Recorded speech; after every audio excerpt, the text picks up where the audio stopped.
We've been working on two really big issues here this week in Washington that are really important to preserving our democracy. First is a ban on stock trading and selling of cryptocurrencies by members of Congress, the president, and the vice president.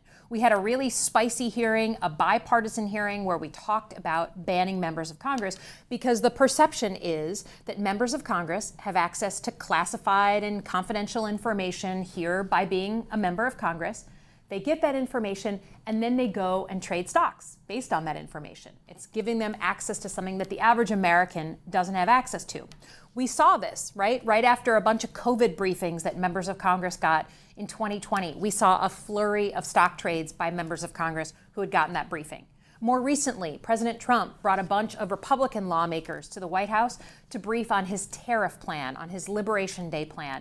And we saw a ton of stock trading right after that by a bunch of my peers here in the Senate and the House.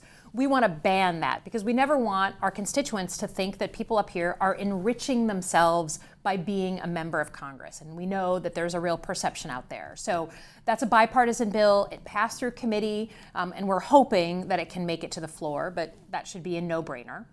Secondly, I introduced with a few others this week a complete ban on corporate PAC donations to elected officials. Both sides do it, Democrats and Republicans. I think it has no place in our politics. I am one of 6 U.S. senators who has never taken corporate PAC donations. 6 out of 100. It should be 100 out of 100.